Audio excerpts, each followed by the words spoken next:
cadets had this reunion, and there was this picture that they took of the whole drum line, and it was very inspiring. It made me miss you guys, and like, damn, I wish we could do something like that.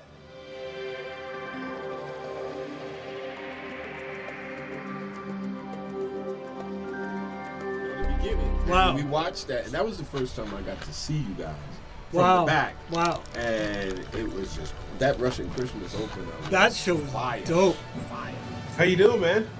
Good, yourself? Not too bad. It's been a minute. I think there's been a lot of really interesting things on both sides. I kind of wanted to keep it separate just to get everyone's view first. Is that how, like, when they separate suspects in a crime? Exactly. Stories and they get up? the stories. Yeah, they get the story straight. Yeah, that's exactly it. Well, as you know, I marched in '87, and no, I know that. Obviously, I've always had just the thing about the perfect score, and and then now looking back at it, 33 years later, I hadn't seen drum corps for 25 years at that point. 20 years after '87, I just quit. I was done. So I decided, for whatever reason, I wanted to watch drum corps again. You got a rude awakening. Oh, it was crazy. I met this guy, Mike, who marched cadets tenors 83 through 88, and pitched him this idea, and we just kind of started talking about it. Can you hear us, Ed? Can hear you. Yay. What's up, buddy? How's it going? Not much, man. You hear us, Ron? Yeah. There he is. Dudes. We all have beards. Yeah. So here's Mike Jones here, sitting as a fly in the wall. He's hey, Mike. cadets tenor 83 through 88, and he's kind of my co-host on this thing. Cool. I was gonna say, I have a good friend I'm really close with that marched cadets in '87. He's a mellophone player by Chuck Moulton. Oh yeah. He and I taught Blue Nights together the year that Zingali and Hardiman and Prime did their show, Bernstein's Mass. But I got to work with Zingali, which was kind of nuts and cool. I'll tell you a story, and I'm sure, Mike, you know this. A part of the drill wasn't working. What I witnessed, and I know this happened at Garfield, is Zingali said, just get everybody on the field. And he just started telling people where to go. It took like 5 hours. He's like, okay, you go here, you go there, you go there, move it again, try it. Okay, not that. And he just kind of kept massaging physical people until it got it to work. And it was amazing. Yeah. And then it was finished. Yeah, I've heard those stories too. Yeah. That's kind of common with him, I think. What's your marching background? How'd you get to Santa Clara? My marching background, obviously, high school marching band, that kind of stuff. I got roped into or recruited into Valley Fever back in 1983. Some of you may remember Valley Fever. It was I think Cornbread marched Valley Fever. Yeah, I think so. And then Mel Stratton, formerly of the Blue Devils, started a drum corps in Fresno called the California Dons. I decided, I'm going to give it a shot with Santa Clara. And that was kind of the gig. And I did 86 and 87. And then what about you, Ron? Well, I was in high school marching band, and I was the drumline section leader there. Eric Serber, who was a snare drummer in Santa Clara in like 70, 75, 76, suggested that I go try out because I was looking for something else to do. I went and tried out, and I made the alternate of the bass line. Kent gave me the spot in 85. March 85, was the section leader in 86. Wanted to move up. So I got the gumption to try out. I made the line, but then I broke my wrist. I was really lucky. I was part of the kind of like classic SCV grooming system where I went to Independence High School, and all of the drum instructors there were from Santa Clara. Joe Flores, Hector Gonzalez were teaching at the time. The summer of 81. So Santa Clara had just won the national championship. Independence High School had just won. A bunch of guys were marching San Jose Raiders. So that's the first corps I marched, actually, in 82 as a freshman. And Bob Calcoffin was teaching there. And they were doing like, rudimental stuff, but that's the first year they did all the Latin thing. They were marching congas and all that.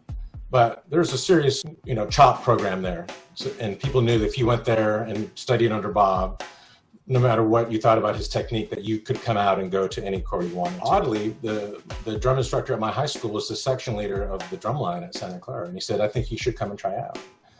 So I came and struggled and worked my butt off, but made the line. And we were really young that year. It was the only other 6-man tenor line I was in, actually. And then I went through the whole thing with Ralph and Kurt Moore and Scott Hunter, and just, figured out what it was like to be in a corps that was really, really good, and to have some of the good life too. Like, we really ate well in Santa Clara. Yeah, I'm sure you guys remember that, but yes, it was not a joke. Like, we really were able to eat. And I took 84 off. I took 85 off, and I came back in 86 is when I met Brett. And we marched that year, which was, it's funny how we think about all these things. I know we're talking about 87, but all of these years are like, what they felt like at the time was like, oh man, we lost. And we took second like so much in the 80s, right? Mm-hmm. And we worked our butts off in 86. We worked them off so much that we did not have a free day. Yeah, we worked hard that year. That's a good line. Unless you're doing laundry, that's the only day off we had. And I do remember that we took the southern route that year too. So yeah. Hot. It was good line. And when I listen back, I'm like, oh, we're really good. We're actually like great, like super musical, interesting, just second. That's all. We were second. And, Blue Devils were so good that year. We just didn't beat them. I don't think we beat them in drums the whole year. A lot of guys left in 85. So I think the whole tenor line was new in 86. Mm-hmm. It was me, Brett, Lambert, and Dave Gary. We all came back for 87, and we were super tight in 86. We had a great time. We were funny, and, we just got along. So that's how I ended up, being part of that, our awesome SCV family. We were a very eclectic, let's say, group of folks. How do you, just your thoughts on how the different sections, snares, tenors, basses, pit, we all related, horn line, just whatever thoughts come to mind when I say that. Let's go with Ron first. I everywhere else in my life, I'm the clown, I'm always trying to be the goofy one, except for at Santa Clara. That was my only place where I took it like deadly seriously. Santa Clara was like my holy grail place where I wanted to be perfect. 5 vets in the tenor line, at least, in 87. And then we added Ron, who was an SCV vet and knew the whole program. Yeah, it was a tough line to be a new member in terms of being in a different section. Yeah. Everybody at that point had marched 2 years. So you had everyone in the line was a 2-year vet. Yeah. So adding somebody new was like, it was pressure for sure. I remember that. Yeah. As I talked to the cadets, they were just one big group, and that was it. It was, we're in the drum line. But I felt a little bit in Santa Clara, it was the snare line, it was the tenor line, it was the bass line, it was the pit. With that in mind, do you agree or not agree, or how do you feel about that? I think it was somewhat fragmented. I think that, you get into when I was in the bass drum line, that was our clique. You hung out with the bass drum. How did you feel about it, Ed? How the different sections related and the different personalities in the line? There's some classic drum corps stuff where the tenors always think they're better than the snares. Hey, we're playing this clean. How about you help us out here so that, we're wearing all these drums and we're playing clean. Just play that one drum. Can you just do that? But, I think every section attracts certain personalities. And we were definitely, I think the right people were in the tenor line. We were all kind of like easygoing but serious and wanted to play really well and would work our butts off. And that's true for every section, but it's just a different kind of thing. But in my memory, it's really one group of people who came together. Because when we performed, we were definitely connected. There was no like battle. It's like we were coming together to throw down, especially that year. Throw down. And we were really good all year long. I remember being in Denver, and especially after getting beat by Blue Devils all year long in 86. And when we came out of the gate in 87, people were like, oh. And we felt the same way. We're like, check this out. I really remember that vibe. 87 is actually a totally different year than the others I marched, in that there are a lot of like rambunctious personalities throughout the whole drum line. And when you look at that show, I am kind of shocked that Ralph and company let us do half of the things we did, like jumping, skipping. You know, if you hear that tape on making YouTube, noise on the field. Yeah, they're like car brakes, and we're like, woo, and but that's who we were. Like, we really had that much fun. Yeah, and we were super irreverent and cocky, and that's just the truth of what that line was that year. Some of it was age, you know, we're young kids. Some of it is that we were really good, and then the combination of personalities.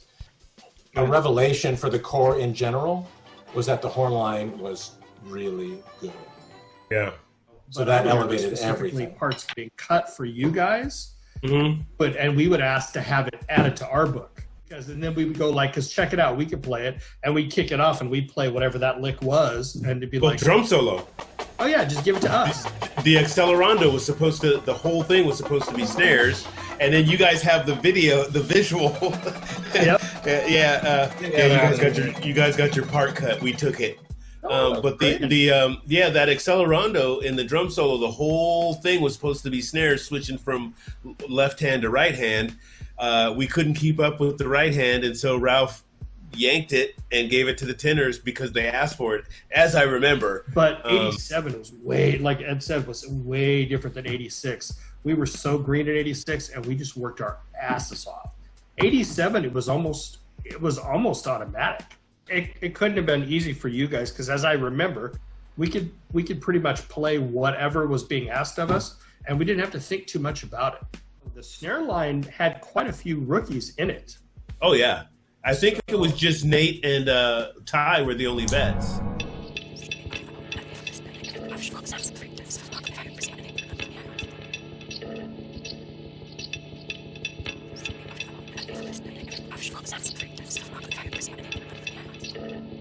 The thing that I had the most problem with was switching from Mylar to Kevlar. You know, that was a really, really, really tough thing to do, is learn the book on Mylar and then have to almost relearn it on Kevlar. Did you feel like it was a step up, or comparing Mylar and Kevlar? You know, we were the first line to do that. I don't know. I just remember it was so exposed, and then so we're trying to play this shit, and then you guys are like, come on, just be clean. And then Ralph would stop the whole line and just do snares. The cymbals would call them fests, the full ensemble snare sectionals. But that's the nature of it, right? Like, nobody cared. It's like, nobody cares what you're playing on. Playing a towel, a bath rug, you know, rock. Just play clean. Kevlar had actually made an appearance the week of finals in 86. Rob Carson showed up with a whole batch of them, and Ralph actually stopped rehearsal and had them change over the heads. We started warming up, and it literally was like, it literally was like within 10 minutes, stop, and they said, go take them off. Weren't we undefeated in drums until prelims? Anytime we saw cadets, we got beat. Really? Yeah. No, I didn't realize that either. Cadets. No, I thought so too, but apparently we never beat cadets in drums in 87. According to Michael Jones. No. My experience with Ralph's writing is, oh my God, you're a genius. And this happens to every drum corps. You learn all the parts, but you don't know what they go to. And then the first time horns and drums come together, like, because you're playing something, and you're like, I'm not the only one. Like, that's happening over there, and the mellophones, and that part's happening over there. And I've learned so much as a composer from Ralph, subconsciously, just knowing how he would do things and the delicate nature of his writing. And I think Hannum's the same way. They both have different ways of categorizing something as being difficult, and it's not just based on density. And I think that's something that Santa Clara and Garfield both have in common. And it makes the writing really super musical. Yeah. His voice leading and his contrapuntal parts going back and forth, leading from section to section. And back to front. Yeah, back to front. Brilliant. He was a wonderful writer. But what did you think about the cadets in '87? Did you think about them? Were they on your radar? What were your feelings? Let's start with Brett. Before we saw them, no, not really. At least amongst us, I don't think we were really thinking about them. We were just basking in our own glory at that point. And I seem to remember it was Allentown. Ed, correct me if I'm wrong here. It was Allentown. We were on before them. We did our thing, and we changed. And then I remember going up into the stands, and I think we were, if I remember Allentown right, there's like a walkway at the top of the stadium. Yeah. You kind of see, but that's where you. And I remember us standing at the side 2, like 20 or 30 yard line, just sitting there watching them perform. When they hit that first impact, and we saw the snare line like at a 45, and we could see their heights, and we went, oh shit. Visually, it was perfect. It was hard to tell from where we were, but you could just watch everything just boom, boom, and we just went, oh God. And I think we won that show that night by like 3.5 points, but we knew, oh God, it's coming. We won that show, and it was a full retreat. Well, let me go back a step. My first year in Santa Clara was '83. It was really the first year that Garfield started doing just that beautiful drill. And you marched in '83? I marched in '83, yeah. Oh, so you were like 16? I was 16, yeah. Yeah, we're the same age, yeah. Wow. That was a great talk. I remember seeing Garfield a few times, and some people were like, you can't clean it, there's no straight lines. And I'm like, that's the point. It's like, it's so awesome, and they're so fluid, and I loved it, even at that age. I had a high regard for Garfield the whole time. But that show that Brett is talking about, DCI East in Allentown, I remember retreat and having you guys play to us, and I had the same feeling with the snare line. They were visually stunning, like perfection. Fluid, poetic, everything that was part of that show was in that snare line. They were like, it's like ballet movements, and I was just impressed. I don't think for me, I was thinking we're in trouble, but I was in complete admiration of what you guys are doing. And I do vividly remember seeing that snare line and going, wow. The thing that I remember most about both Santa Clara and cadets that year was the bass lines. There's this one opening roll that the top, maybe it was drum number 2 or something that you guys play in the opening of your show that was so tight, and all of your unison, the bass drum line unisons were so tight that I think that's kind of what made those lines special. Not that the tenors and the snares weren't awesome, but man, those were 2 of the tightest bass drum lines I'd ever heard. 87 Vanguard and 87 Cadet. That's interesting that you say that, because kind of was happening simultaneously.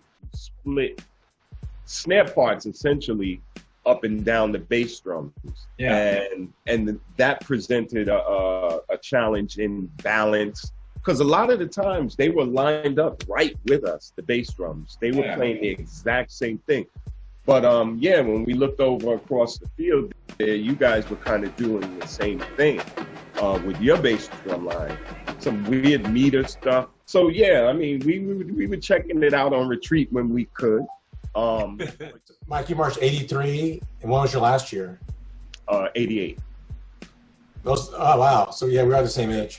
I aged out in '88. Yeah. So, dude, that's amazing. You won like all those magic Garfield years, where all of a sudden.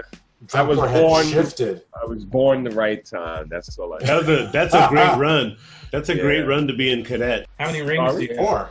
4? Is it 4? Yeah, 4 rings. But I also taught 6 years. I taught in '90. Well, I taught '89 and '90, so we won again in '90. Are you sure we never beat cadets in drums? Not once. I thought we did, but nobody did. I thought we did too, but we were undefeated that year. The perfect score. What do you think about that? Only because Blue Devils hadn't gone on. No, but should they have beaten us? Yes. And my experience is a little bit different, because I do a lot of judging. I judge for DCI, I judge for WGI, I do all that kind of stuff. And you just have to account for that somebody might be better in this next thing. So if you max somebody out and that other group is just that much better, you've painted yourself into a corner. The best they should have been able to score at that point was a 9-9. All right, but they should have won. Yes. And I can give you a litany of reasons if you want to get into that, but yes, they should have won. I sort of do want to get into that, but let's go to Eddie and get his Let's opinion. get into it then. I No, know we you will. do heal that. We're going to heal that wound at some point, James. We'll see. We'll see. My thoughts about the perfect score. Well, my first thought is we don't have any control over that, right? Like nothing we could do about that. That's the whole. One of the things with drum corps in general is like we do the best show we can, and then we let other people decide what that means. I think for me, it's not as much about the perfect score as it is about the spread. I don't know that in my heart of hearts, I feel like cadets were whatever they were better than us. Like those are big spreads in the finals performance. Yeah. Right. Yeah, that's very. Yeah. So, you know, I know there's conspiracy theories that that the drum judges think that they were going to make a statement. Were they just blown away? Who knows? I mean, in some ways, it doesn't matter.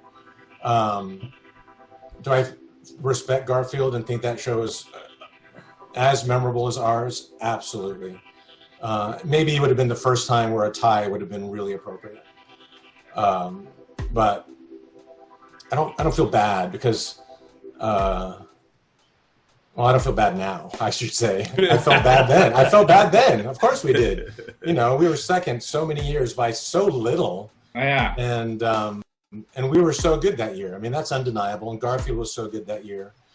I used to have some hope in not in thinking that, okay, if you were to try to push an activity in a direction, I think Garfield was definitely the future. I don't think DCI kept up with that. I think Star proved that when they, you know, dismantled themselves because it just wasn't worth it. They were super artistic, but I don't feel bad for not winning. I feel super proud about being in Santa Clara every year. You lost drums by how much? Half a point. 5-10? Yeah, 5-10? exactly. I mean, that's like a landslide in DCI, right? Yeah.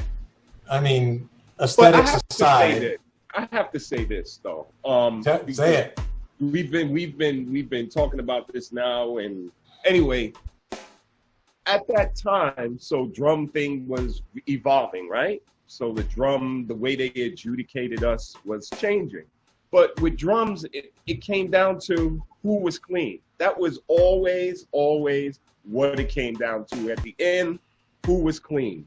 And when we heard about the Santa Clara sweeping across the country, we heard Santa Clara's got a great core, but their drum line is dirty. That's what we always heard. Drumline is dirty? Is that what you heard? Yeah, well, we heard the snares were dirty. We didn't hear that the drum line. Okay, was well, dirty. you know. But I mean, but you know how it is as part players when they say the drum line. You don't always assume it's the snares. They mean everybody, but it's really just the snares. I know there's all this debate, but the thing I think is proof for us, which I, you know, want to thank him for every time I think about him, is that tape that Nathan Beck recorded. Right. That's pretty darn tight. You know, I listened to that tape and I'm like, yeah, we were that good. You know, I would definitely not categorize it as dirty. But I think in those moments where you showcase your thing, I just think it fell a little short, you know?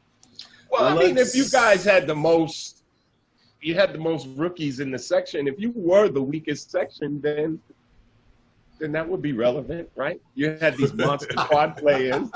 You had a crazy bass drum line. The cymbals were doing the cymbals, and the pit was doing the pit. That's interesting. We're gonna have to address that on the snare call. I think you should. So I'm glad I'm in New York and not in California. Oh. The thing I would say where you guys had a drum solo. So it was just you guys. So you were exposed. We didn't have moments where we just stopped and played, you know? Right. You do have to kind of factor in that we did stop Yeah. We basically parked and barked for, you know, whatever it was. Yeah, we did. Have. And you guys were running around the field the whole time. Yeah. And so when you factor in the physicality of what you were doing at the time, and I don't even know if the rubric really even took that into consideration back then. I don't remember. Well, I know demand was a big thing. Yeah, I mean, you had demand in spades when it came to that. Right. Yeah. Because you were having to do, and some of the crazy listening situations that you guys had. Yeah. But it wasn't just, you weren't just all in a line listening to each other. You know, you were all over the place in just really weird, crazy listening situations. So, you know. And it's funny because, you know, 87 was probably the more simpler, you know, Jeremiah was a disaster in terms of listening. 87 was, we kind of marched as an ensemble, percussion-wise, probably more that year than we did any other year. Yeah, I think the fact that you guys were doing that, everybody admired that. Everybody wanted to do that. I think, you know, other staffs were trying to figure out how to design in that way. And I remember in 88, there was a part of the show that was really fast. And we thought, oh, we should be in here. Like, we wanted to do that too. We can do that. And we weren't. And we complained and bitched and moaned. And the drum instructors got the drill to be changed because they knew that we were going to be like livid if we didn't have the opportunity to show that we could run and play. Yeah. So a lot of that 88 show is in response to what you guys had been doing since 83, and finally, you know, people getting, figuring out how to do something in their own way that was equivalent to that kind of demand. And now, the decision of the judges. That year. And just the It's all on you. You're the most famous dude from that video. Absolutely. we were hurt is what it was. We thought we were good and we were winning, you know, so much. We won the whole year. So I think we kind of expected to win. I think taking second so many years as a core it wears on you. Like, you know, being almost that good. Second winner is not a thing. We had a thing about ourselves that didn't happen, which is usually we lost with grace. And I think losing was okay. I mean, in terms of it is what it is. I think retreat was difficult when you saw the emotion and the anger come out. I think it was tough for us to feel like, man, we lost, and to a degree, we lost ourselves, you know, and that's not blame. That's nothing. We were 20, 21 years old, whatever we are. But that's what that says to me now as an older person is that's how much it hurt. You know, we worked so hard and we were that good and we loved playing. I mean, our show was full of joy, like personal joy, right? Like all the things we talked about. And this part's out and this is in and we're going to skip. And it was an entire pleasure to play that show. You know, and I remember all those moments coming down at the end of the opener and all of that stuff. It was just pure fun. I think it was just the usual. Like every year I was in Vanguard. I was second. 83, we were third. We won prelims, and then we were third in finals. But, you know, you just kind of get used to being and in second place. I don't think we knew at the time of retreat that we had lost drums by half a point. I think we'd be even more angry if we knew at that time. Ed, I think you're blocking that one out. Am I? Yeah, I think we knew. Because I remember specifically being on the field, and it's funny because you could kind of see it. I think it started with the blues, and you could kind of see it coming across. It all kind of started to feed. But I remember when we heard, and in second place, I specifically remember hearing and we're all like, we had a great show as far as we were concerned. So when they made that, I was expecting to hear the good, and I heard the, and I just like, oh, there was just weird kind of. No, I said that before, Brett. Same thing. It was just so weird. And then after that happened, and we weren't happy about it. Okay, we got beat.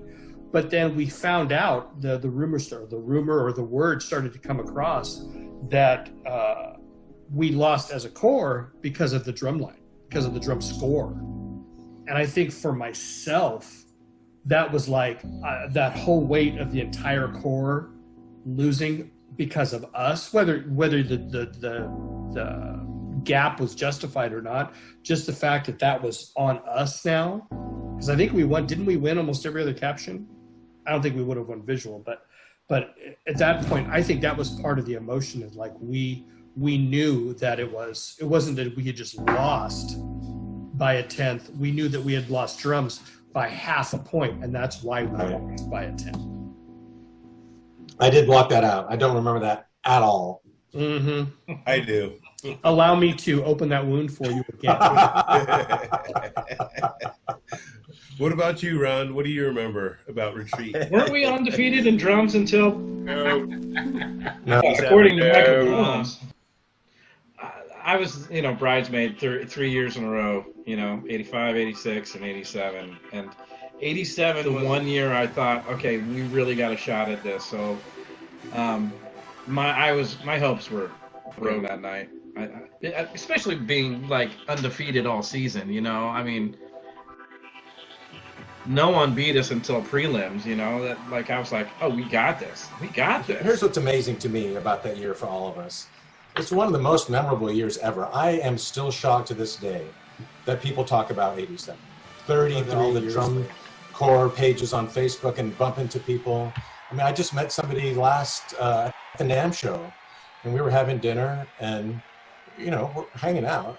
And someone says, "Oh yeah, Ed marched 87 Vanguard." I was what?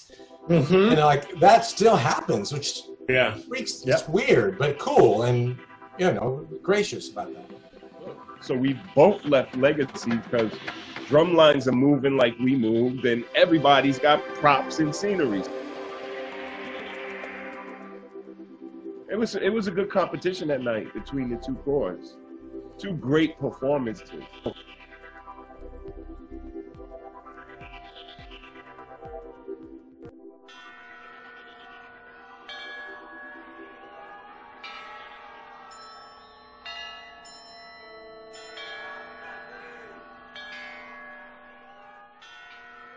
It was Dave Gary was about spectacle. He loved it. He and I grew up together. We lived on the same block.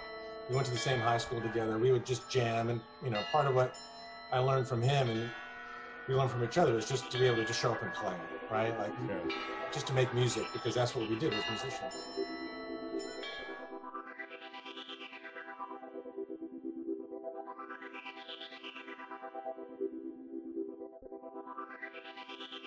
Finals week is like, okay, here comes the magic trick. Right, guys. We're like, well, like we weren't thrilled with the fuzzy Russian hats. Dave used to wear like a press pass. Yeah. I can't recall another Santa Clara line that had that kind of swagger and bad boy attitude about them that I can recall. You know what I mean? If you guys understood who you were to us as a community, just Santa Clara's drumline, that was big shoes to fill.